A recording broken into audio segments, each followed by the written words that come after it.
In today's video, I'm going to teach you how to trim and cut parts of a video added on the canvas. So whether you're creating content for social media, preparing a presentation, or just editing home videos, understanding how to effectively trim and cut your video clips is an essential skill. Let's dive right in and make the process as simple and stress-free as possible. First, let's start by selecting the video you want to edit.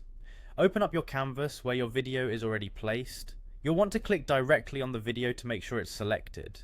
It might sound basic, but selecting the right layer when working with a project that contains multiple elements can sometimes be a bit tricky. Make sure you see that the video is highlighted, confirming you've selected the right one. Once your video is selected, your next move is to locate the trim icon. This usually looks like a pair of scissors or a short horizontal bar with end caps and is prominently displayed on the video toolbar.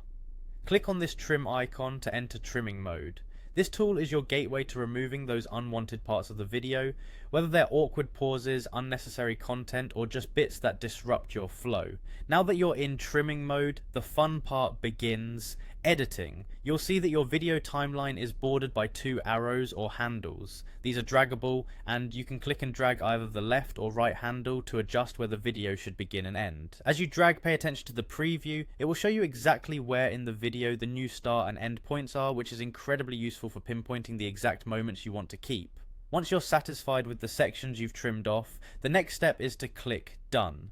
This button will save your edits and exit the trimming mode. Make sure that before you hit this button, you've reviewed your selections. This is a good point to do a final playback of your trimmed video to ensure everything flows seamlessly. If it doesn't, no worries, you can always go back and tweak it further.